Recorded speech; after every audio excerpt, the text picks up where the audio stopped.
propósito, el objetivo de este cursillo es una meditación en torno al credo,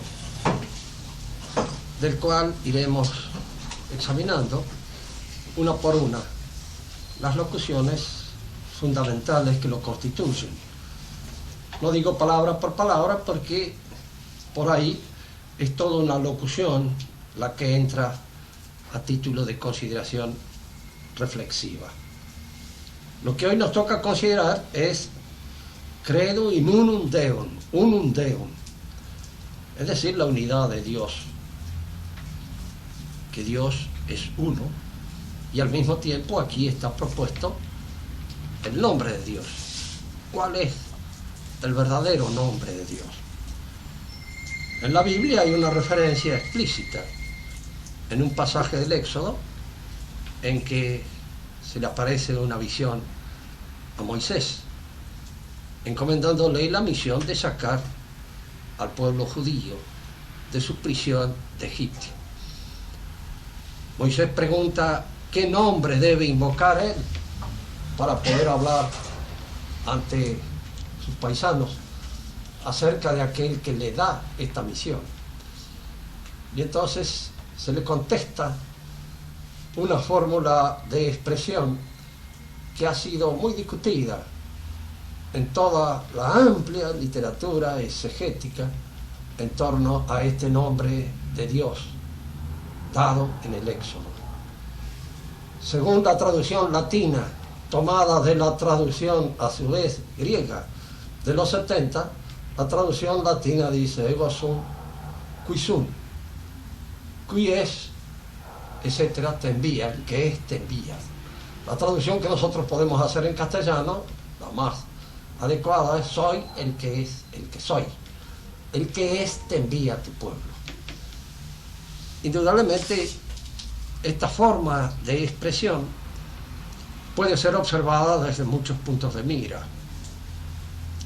Puede recibir una serie de críticas en torno a si era posible que, dada la forma de cultura de los hebreos, tuvieran ellos ya en disposición de su vocabulario una expresión tan metafísica, tan filosófica, tan expresiva, tan completa de lo que es la realidad de Dios.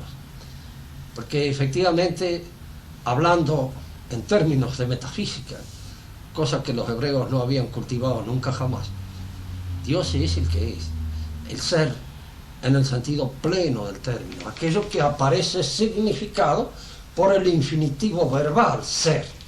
Ese acto infinito de ser, ese es probablemente el verdadero nombre de Dios.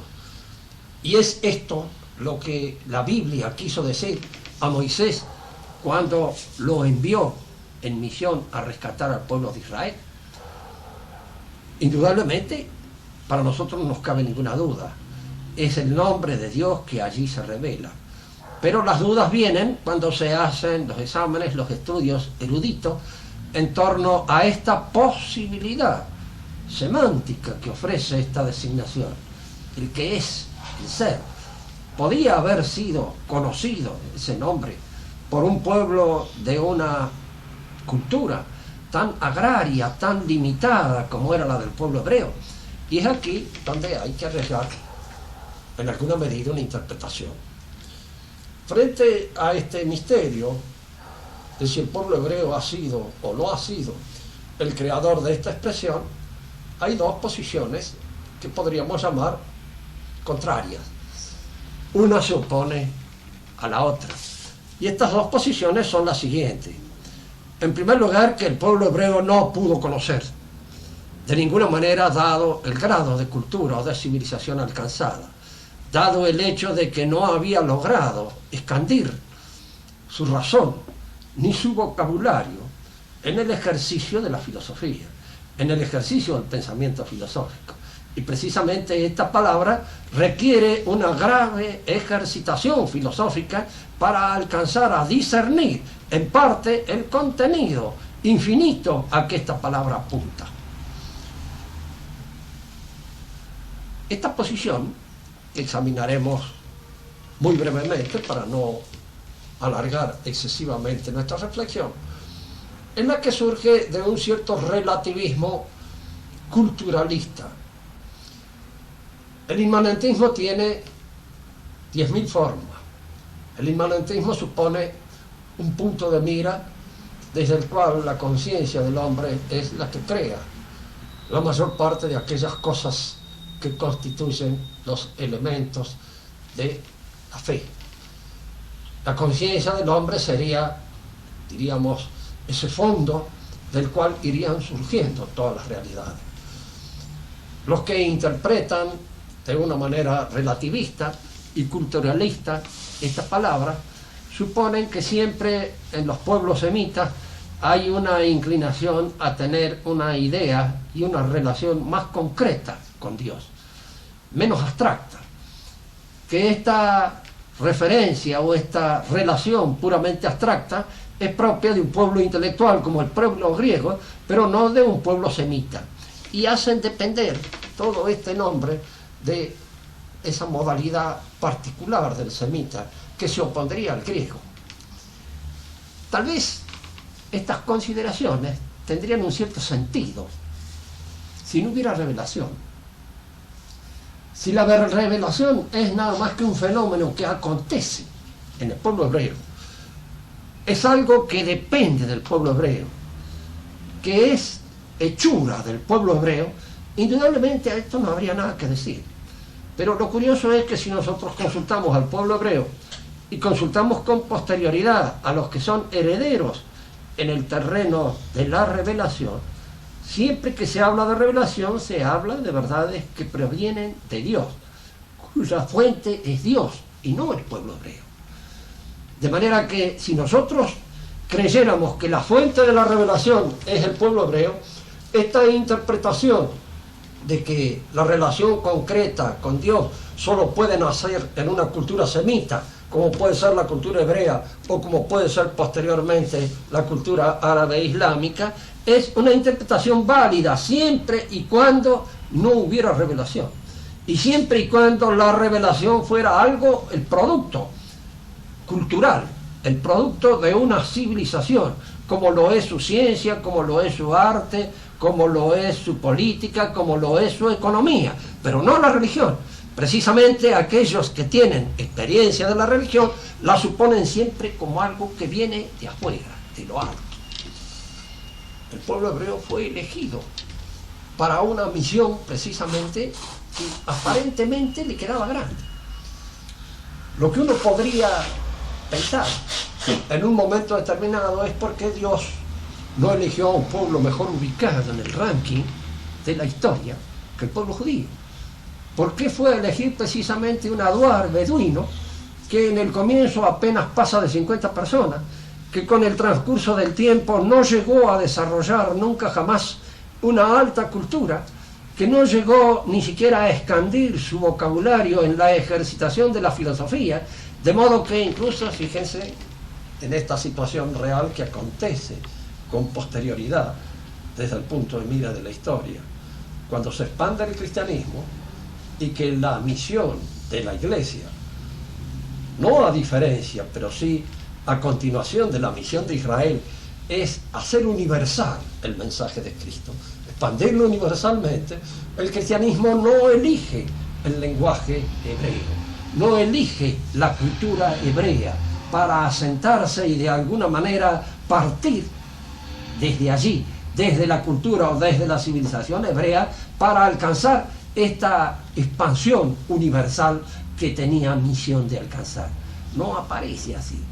Es la cultura grecolatina la que la Iglesia elige. Se asienta en Roma y el idioma que la Iglesia va a preferir por encima de todos los otros idiomas es el latín.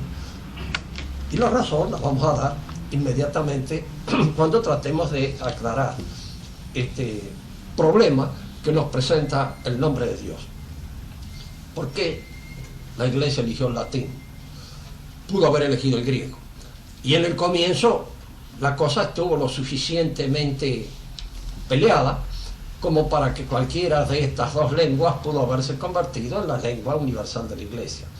Tanto el griego de la Koiné o el griego koimún como el latín el sermus vulgaris y el sermus eruditus, cualquiera de los dos, hubieran podido convertirse en la lengua universal de la Iglesia. Pero la Iglesia prefiere el latín, y prefiere el latín por una, diríamos,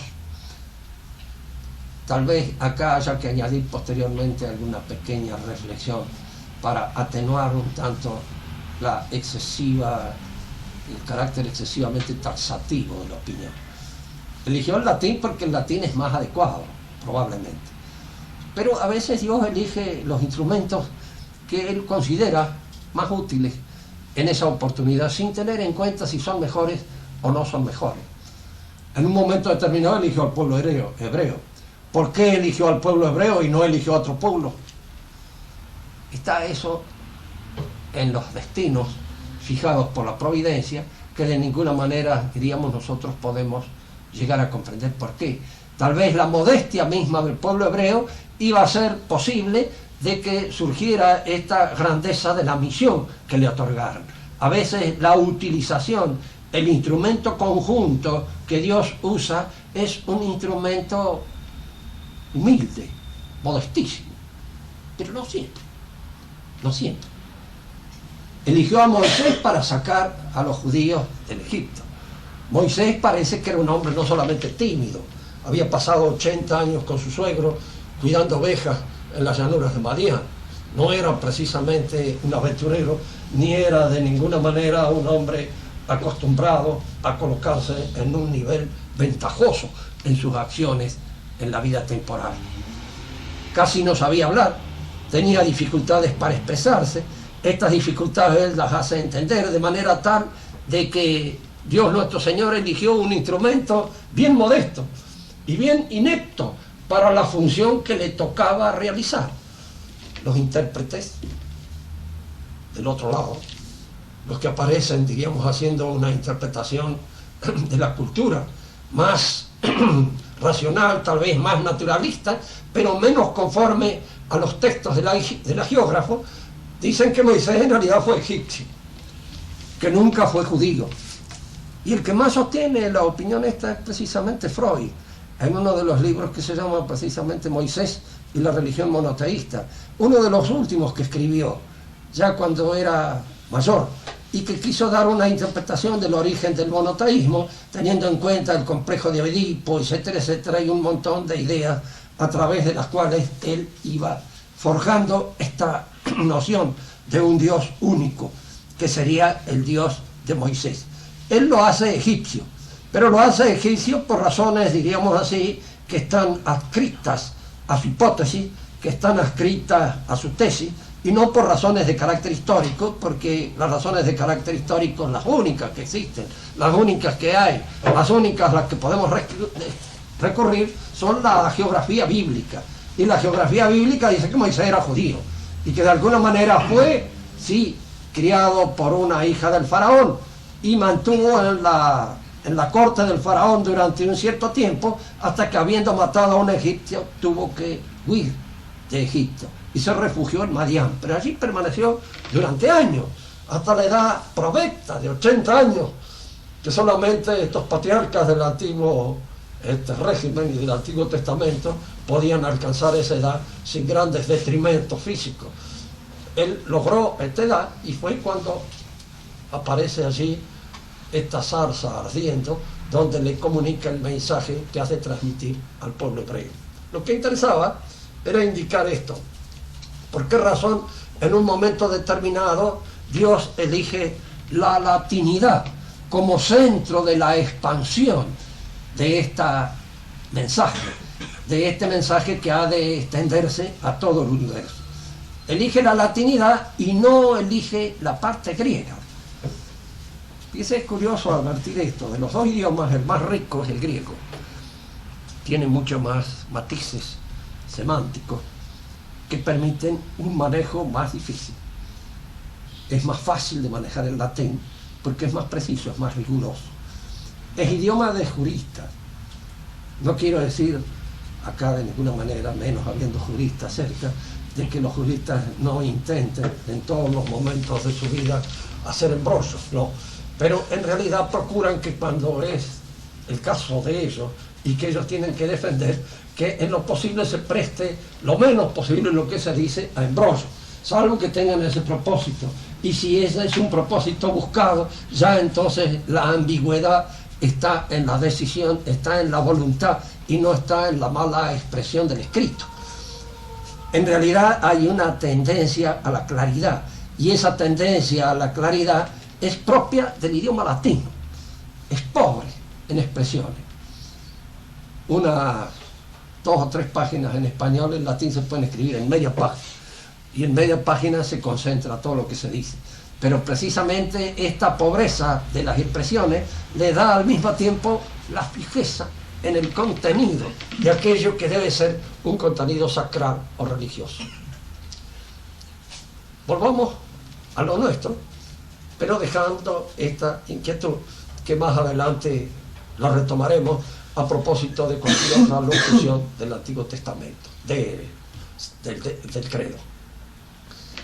Es esencial señalar que el nombre de Dios para los hebreos era oculto. Incluso no querían designarlo. El propósito de no designarlo era, en primer lugar, porque es muy probable que no hubiera un vocabulario adecuado en el idioma que ellos manejaban. Se pudo haberlo llamado el Creador, pero se prefirió no convocarlo con un nombre preciso, propio, y se lo designó con el tetragrama, o las 4 letras esas que dan un sonido que nosotros podemos suponer que sea parecido al de Yahvé. Yahvé son 4 consonantes, y esas 4 consonantes se pronuncian más o menos de esta manera, según una antigua tradición.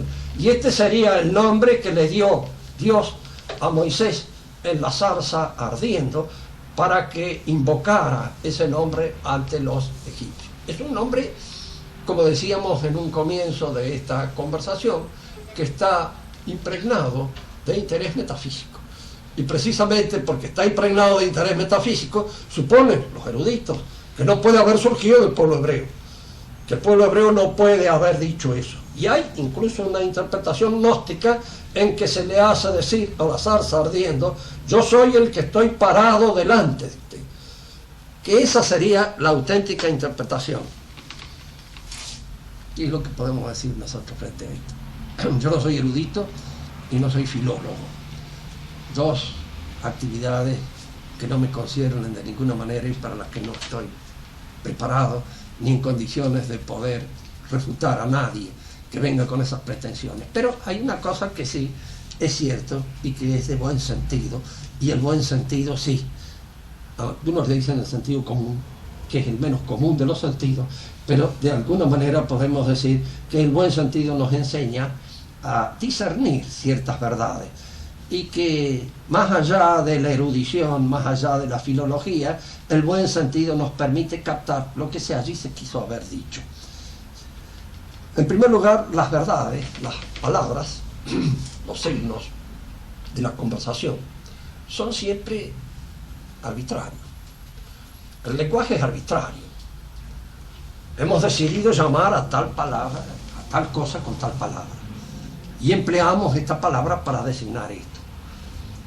Ese arbitrio indudablemente no es individual, ni es el antojo de una persona, sino que es un arbitrio social y que se transmite por tradición de una generación a otra. De manera que las palabras tienen un significado dentro de una tradición, y dentro de esa tradición tienen el significado que la tradición recoge. La tradición, tanto judía, en su traducción de la Biblia hebrea al griego, hecha por los 70, como posteriormente la que hizo San Jerónimo, tomando como base la traducción hebrea de los 70 y al mismo tiempo las traducciones judías que podían existir, y formó el texto de lo que va a constituir la Biblia eclesiástica por antonomasia, de la Iglesia, la verdadera Biblia, no esa otra top que anda dando vuelta por ahí lleno de falsificaciones y que han sido tomadas precisamente de unos textos de tradición masorética. Fíjense que conviene aclarar a veces estos términos empleados así por uno frente a la gente que no está a veces enterada de lo que aquí sucede. Los masoretas fueron estudiosos bíblicos judíos, pero que pertenecen de alguna manera al siglo VI o VII de nuestra era. De manera que las traducciones que ellos hicieron del Antiguo Testamento fueron traducciones que tenían en cuenta, precisamente para desviarla, ciertas afirmaciones de carácter cristiano. Las traducciones que tenían los cristianos de la Biblia se fundaban en los 70, que se hizo antes del advenimiento de Cristo. Y posteriormente la Biblia Vulgata, que se confeccionó más o menos en los siglos IV, V, VI de nuestra era. Esta Biblia Vulgata está tomada de antecedentes antiguo testamentario mucho más viejos que aquellos que han usado los textos masoréticos. De manera que podríamos decir que los textos masoréticos han sido arreglos que han sido hechos por estos estudiosos judíos sobre la base del Antiguo Testamento, con el objeto de despistar un poco la interpretación cristiana de los profetas, para que no se viera con toda claridad, tal como asomaba en los antiguos textos, de que el cristianismo venía a cumplir la misión de los profetas. Es como, por ejemplo, una de las cosas que se dice: la Virgen tuvo un hijo, parió un hijo. Entonces dice en la traducción masorética, que posteriormente es tomada por laptop, la muchacha tuvo un hijo. Eso de que una muchacha tenga un hijo no es nada extraño, no es nada raro. Lo embromado, lo raro, lo extraño es de que la Virgen tenga un hijo. Y en la traducción precisamente incluyen eso. Y como en la actualidad hay entre los cristianos esa especie de complejo de inferioridad espantoso, que los lleva siempre a claudicar ante todo lo que sea hebreo o lo que sea de cualquier otra índole, con el objeto, diríamos, de presentar sus papeles en reglas. No se vayan a enojar, nosotros no pensamos de una manera muy diferente de la que ustedes piensan, nosotros queremos estar de acuerdo con todo lo que ustedes dicen, tenemos en cuenta la traducción de los masoretas, etcétera, etcétera, y entonces hacen todas esas traducciones que en las nuevas Biblias han entrado, y han entrado con el nihilosτα de la Iglesia, diríamos, convirtiendo a veces en un verdadero, diríamos, sí, en un libricidio a los libros de la Biblia. Por eso la mayor parte del pedido de los tradicionalistas, entre las cosas que se piden, no es solamente el retorno a la misa, sino el retorno al latín, y sino también el retorno a la Sagrada Escritura. Es decir, que nos devuelvan la Sagrada Escritura, tal como habían sido confesionadas en la Biblia Vulgata por nosotros. Bien, visto este panorama así, nos queda a nosotros pensar cómo el pueblo hebreo llega a esta concepción de que Dios es el ser. Es indudable que el pueblo hebreo alcanzó este desarrollo precisamente por una situación especial, espectacular. Nosotros lo sabemos por revelación, pero a veces es necesario conversar con gentes que no lo saben, o que no admiten la revelación, que no saben bien lo que es la revelación, y entonces aparece para nosotros el problema o el misterio. ¿De dónde sacó el pueblo hebreo?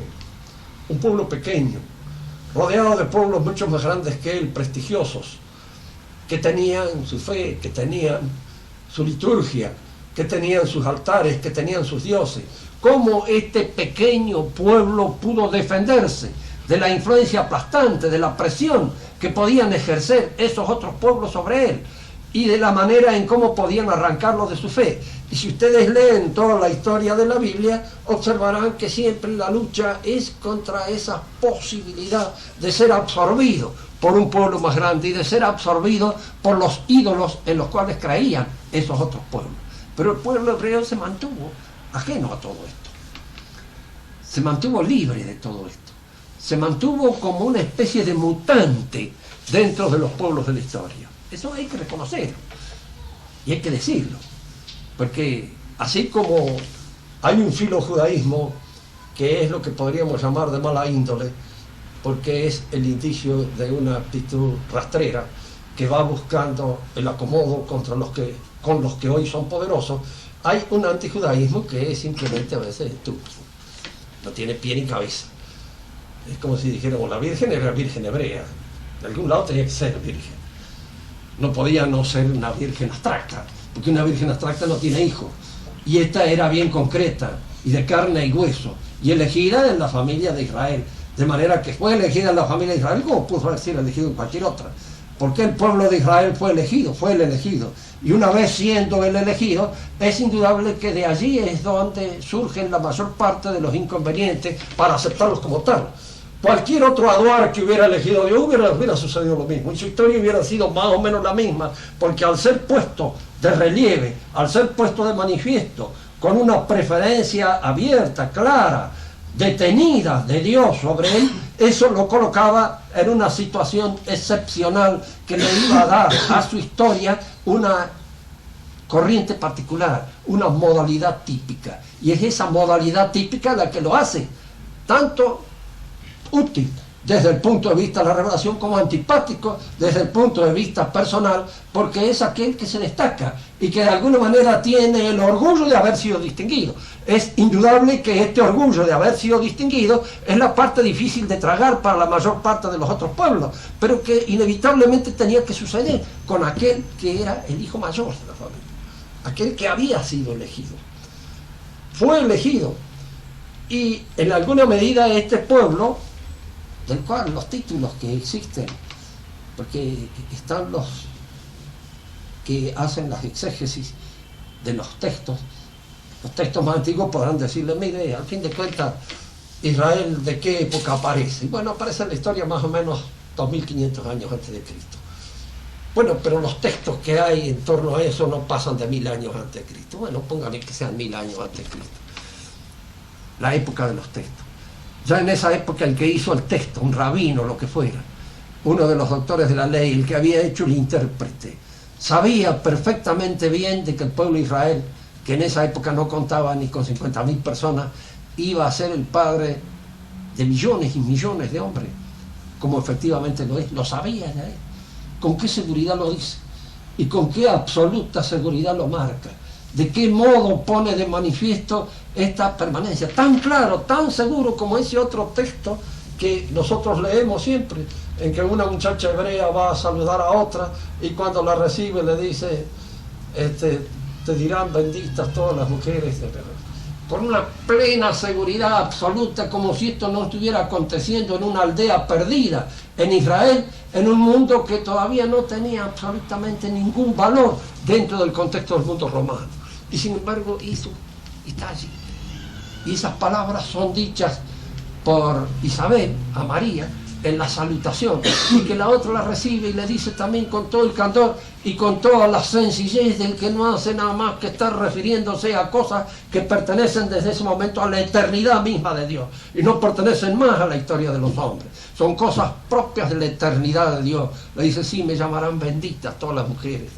Estoy seguro, plenamente convencida. Esa seguridad y esa convicción nace en un texto que en última instancia data del siglo I de nuestra era, y con toda seguridad que es de esa época, y sin embargo surge así. Cuando los textos están refrendados de alguna manera por la autoridad de Dios, tienen esa seguridad, vienen y nos señalan, nos indican, nos precisan con todo rigor una cosa que se cumple a lo largo de la historia, que es cierta para siempre. Y esto que sucede no solamente sucede con los textos que pertenecen al Antiguo y al Nuevo Testamento, sino que pertenece con todos los textos que en alguna manera están relacionados con las verdades religiosas, con las verdades que son verdades que dependen del nacimiento mismo de las religiones del principio. Para recapitular todo esto que venimos diciendo, vamos a insistir en este aspecto. Dios le dice a Moisés su nombre: yo soy el que es. ¿Qué es lo que le quiere decir? ¿Qué es Dios? Pues que es el ser infinito, el acto puro de ser, aquello que es lo que verdaderamente es. Fíjense que los griegos, la pregunta fundamental de toda filosofía fue conocer este nombre. ¿Qué es lo que verdaderamente es? ¿Cuál es? El ontos on. Esta es la pregunta de Platón, esta es la pregunta de Aristóteles, esta es la pregunta en general metafísica del griego. Y las respuestas que ellos daban eran respuestas atinadas, inteligentes si ustedes quieren, bien deducidas, pero no respuestas que daban con exactitud el nombre de Dios. Ninguna de ellas da con exactitud ese nombre. El nombre que los hebreos lo supieron precisamente por esa gracia especial, particular, que ellos recibieron. Y es la...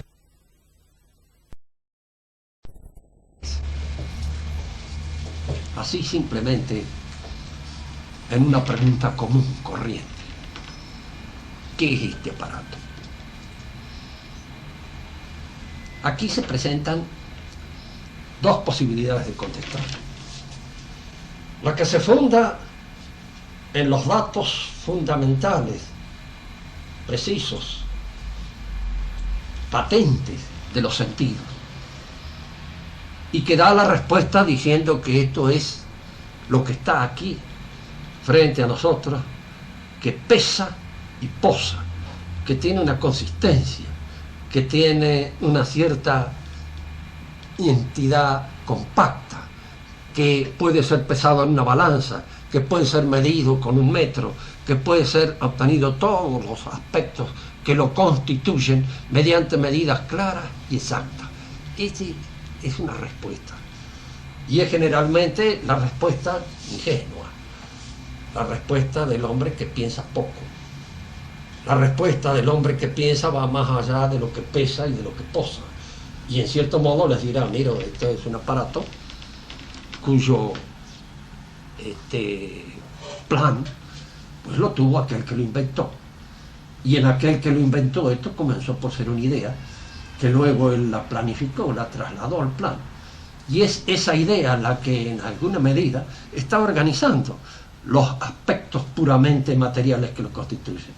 Cuando estos aspectos puramente materiales que los constituyen dejen de ser sostenidos, dejen de ser ordenados, dejen de ser de alguna manera organizados por esas ideas que los sostienen, es chatarra, es nada. Lo fundamental en este ser es la idea. Lo que realmente sostiene a esta realidad en esos caracteres concretos que lo tiene es la idea de su inventor. Y entonces lo que verdaderamente es, lo que verdaderamente tiene realidad en una cosa común y cualquiera, es algo espiritual y no algo físico y no algo material. Lo material recibe la impronta de la idea, lo material está programado por la idea, pero una cosa altamente programada como puede ser esta es una cosa que está dependiendo de una inteligencia. Esto los griegos lo descubrieron perfectamente bien, y esto aparece en el mundo de las referencias puramente filosóficas cuando Platón habla de la superioridad de la idea sobre la materia. ¿Por qué es superior la idea? Porque la idea organiza, porque la idea da fuerza, porque la idea en alguna manera sostiene esa realidad en ese carácter compacto que la constituye y que la hace ser así como es ante nuestros ojos. Pero una idea, o es una idea hecha por un hombre, o es una idea que está pensada por una mente divina. Una idea que está pensada por una mente divina aparece en la realidad constituida de la nada, hecha por la mente creadora de Dios, del que es, que le da su ser, le transmite su realidad, le transmite esa fuerza y esa energía que la coloca sobre la nada y que la hace ser lo que aparece ante nuestros ojos. Siempre, diríamos nosotros, cuando se ha alcanzado un cierto grado de desarrollo en el pensamiento intelectual o en el pensamiento filosófico, está este descubrimiento del espíritu. Los hebreos lo descubrieron del vamos, de entrada, sin ningún esfuerzo. Y la pregunta que nosotros podemos hacer al verlo en la documentación misma de la historia es ¿cómo llegaron a esto? ¿Cómo se explica esto? Y la única respuesta posible es Dios les enseñó. Y si no, denota. Si no, denota. Porque incluso es curioso advertirlo ellos que habían llegado a esto. Si eso fuera, supongamos el caso, de que si efectivamente el desarrollo de la religión hebrea fuera un producto de la civilización hebrea, ¿por qué los hebreos renunciaron en un momento determinado a los beneficios de su civilización, cuando apareció precisamente aquel que abrió la perspectiva de una expansión universal de Israel? ¿Por qué lo desconocieron? Si era producto de ellos, si era una creación de ellos. Es como si dijéramos, los griegos no han desconocido nunca jamás las consecuencias inevitables extraídas de los principios lógicos de su filosofía, porque eso nace en su misma civilización. Pero los hebreos sí lo desconocieron, porque era algo que precisamente no dependía de ellos. No era el resultado de su civilización. Era una cosa que Dios les había dado y que Dios los había elegido para hacerlos precisamente el vehículo transmisor de ese nombre. Dios es el ser absoluto. Cualquier pregunta que ustedes quieran hacer para aclarar, que hay mucho que aclarar, algún aspecto de esta conversación que puede haber quedado a oscuras, háganmelo con toda la fuerza posible, teniendo en cuenta de que ustedes hablan mal, no de que yo sea sordo, pero de que